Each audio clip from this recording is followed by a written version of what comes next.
And what I'm going to do is I'm going to kind of create my table over here in this area here.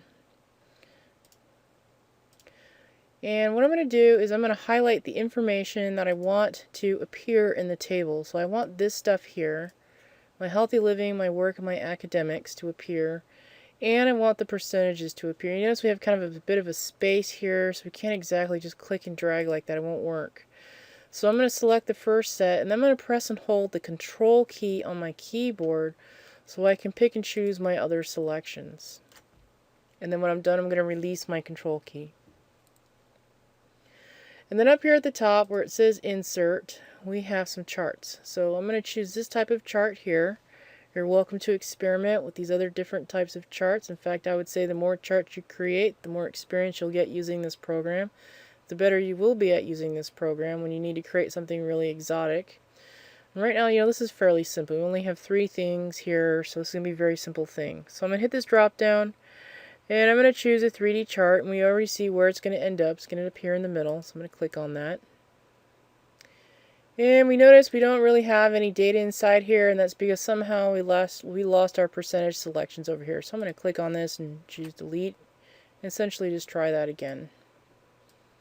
I'm going to select this, select these, go up here to insert. I'm going to insert a 3D chart. There it goes. And of course, the colors are not going to match up with our colors up here. We're going to have to go in and actually change that. So what I'll probably do is our healthy living here, which is in blue, and ours is purple. I'm going to make it consistent. I'm going to click that blue side of the pie. You can tell it's selected because I have the 3 little dots here. Before it was on this gray part, but I really want this blue part. And over here on the right side it says Format Data Point. So right now the color is blue, and I would really like that to be purple. There we go. And then this gray part is indicating that it's academics, and my academics are actually green. So I'm going to change the color of that to green. And then over here, this orange part is my work, and my work is supposed to actually be blue, so I'm going to change that to a blue color. And the other thing that I would really like to have is my data labels. So I'm going to add data labels.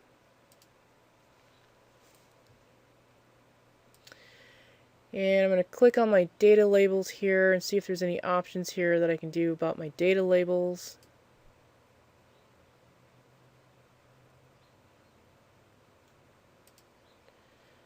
Text options, maybe I want them to be white. I don't see the option here to make them just a little bit more bigger. Shadows.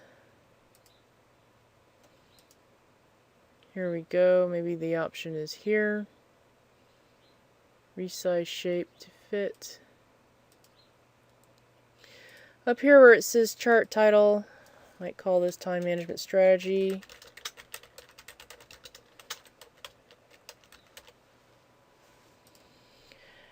And I'd say that comes out pretty close to what I have up here. So I'm going to click on my table here. What I'm doing is I'm making sure that it's completely highlighted, and I can move this around anywhere here. The other really cool thing about this is you can totally copy this. Just press Control C, and you can paste this somewhere else. So I'm going to create a new document here. And I'm just going to paste it in here. So you can take this into other programs. It's very easy to do. Take it into Photoshop or InDesign or wherever you want it to go, and it will paste in there. Sometimes you may have to take it into Photoshop or into another image editing program before it will be accepted into the program that you want it to go to. So I think it gets copy and pasted as an image. So what I might do is just select on this. Maybe I'll make it just a little bit more bigger so it'll fill up the space here. And there's also these buttons over here where you can change your chart style, you can change your chart filters, and you can add elements into here. So for now I'm just going to leave it like this, and maybe I might make this just a little bit more narrower. Let's see what happens if we do that. Then maybe up here I'll make this one just a little bit more whiter.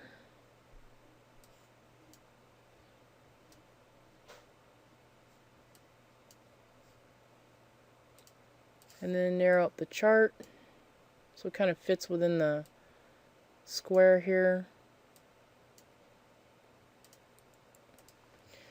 That looks pretty much okay for first time creating a chart in Excel 2013. So I'm going to go back to our scenario over here, and let's just say that I'm enrolled in 17 credit hours. And I want you to notice something that happens here when I change this to 17 credit hours I'm enrolled in. As soon as I change it to 17 credit hours, of course, our realistic check says unrealistic, because there's, only 168 hours in a week. There's no way you can pull this off. We also notice that our table automatically updates too. Now, if you copy and paste this table into another program, it won't update there. You'll have to recopy and paste this back to your other program. But as long as it stays in Excel, it should automatically update like this, as long as it's within the same workbook. If we copied and paste this into another workbook, I don't know if it'll actually update. So let's just try that just as an experiment, just to see what happens if it automatically updates. So let's go over here and let's change this back to 5.5 the way that I had it before. We see that updates. Let's go over here. And it looks like it does update if you put it into another sheet. That's kind of cool. The old version didn't do that all the time. I'm going to go ahead and delete it from there. So these are all dynamically linked. So as you make a change here, it'll automatically redo the calculations, re-update this information, which will also re-update your table here.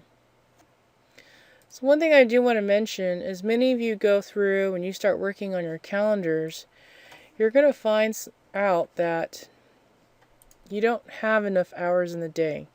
Like for example, some of you may be enrolled in 17 to 21 credit hours, and you plan on working a part-time job, and you plan on participating in extracurricular activities. Well, I'm going to tell you right now that 17 credit hours, that's going to be pretty much like almost like 2 full-time jobs right there. There's no way that you're going to have time to work a part-time job, and there's no way that you're going to have time to do extracurricular activities unless you're one of those people who are really exceptional with design and whatnot. So if you find that, your schedule is unrealistic, this is a great opportunity, before, classes actually begin, to reassess this information here. Like I said, a lot of people, they tend to drop things here just so they can get those 17 credit hours in. Like they say, well, I'll just get 4 hours of sleep every night, I'll dump exercise, I'll dump personal hygiene, I'll eat 1 meal a day, I'm going to go fast food, so I don't have to prepare any food, I don't have to do groceries, I'm just going to flip my clothes inside out, not do laundry, not do anything that's fun for me, that's needed for spiritual growth or whatever, just so that I can get 17 hours to fit in here. Well, I'm going to tell you right now, since you're young, you may be able to get away with it for the first 3 or 4 weeks, but I'm going to tell you, by the time you reach halfway through the semester, and by the time you get to the end of the semester, you're going to be burnt out.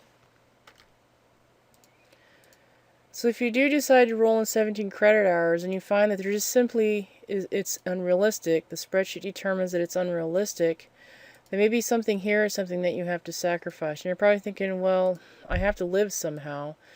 And maybe dropping, some of these hours here so that you can create more balance in your life may be something that you might have to do just so that you can achieve this.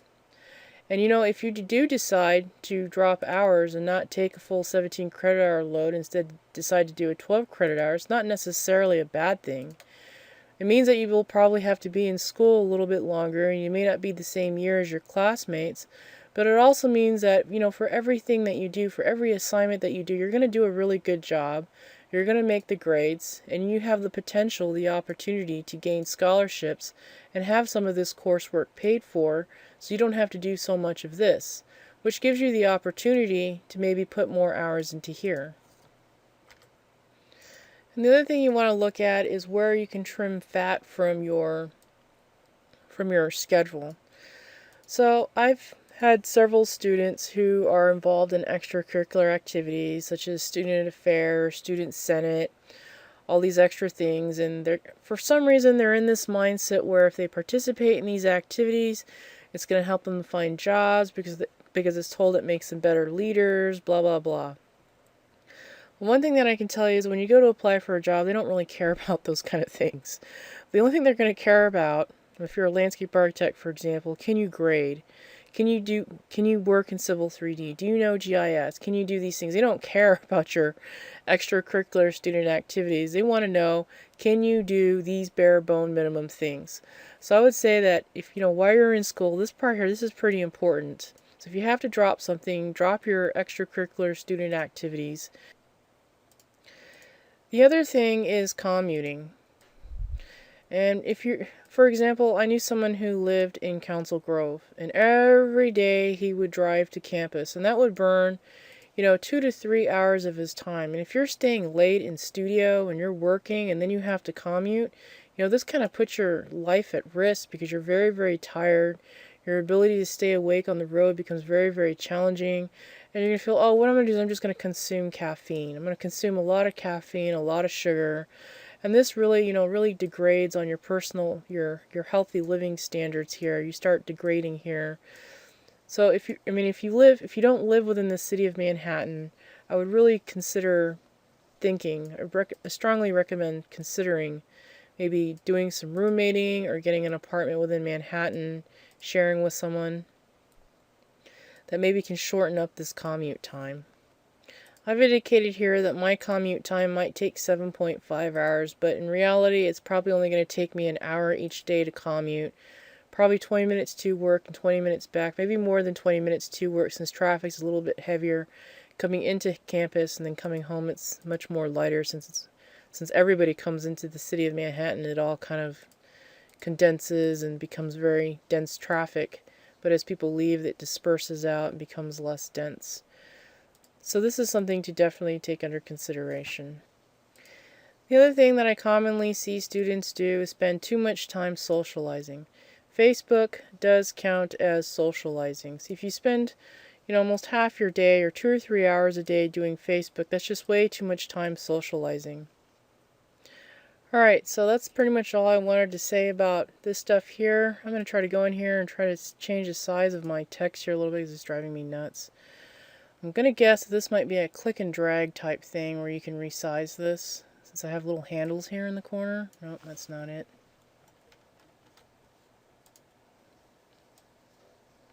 Maybe I can drag that there. There we go. But my text size is still not the size that I want it to be. Maybe up here. There we go. Do the same thing here. Get a nice 12, 14 size font. And we notice it's also a different type of font, so I might want to change this back to Arial Narrow. And make that a nice 14 size font. Maybe I'll bold it too so it stands out a little bit more. Make it a 16 possibly. Same thing here. I'm going to make this Arial Narrow, bold, and 16 size font. So actually, changing the text size was pretty simple. They tried to simplify it. Just select it and then change it. And I bet the same thing could probably happen down here. Do an Arial Narrow. Maybe make that a 16 size font. There, that stands out a lot. What about 18? Ooh, 18 is even better. Now I need to change your title here a little bit. Go up in size here as well, so it reads a little bit more better. There, I'm going to just choose that one. What happens if I bold it? That makes it stand out a little bit better. Maybe I'll just unbold it. And there it is. Much more easier to read. And this one's a little bit different. I didn't format that one, it turns out. Got a 14 and a bold as well, so it stands out there a little bit better. So the next thing I need to do is a print preview. I need to see what this looks like. And for my print preview, it's not perfect, but for what we're trying to do here, just analyze our time management strategy, I would say that this is pretty good.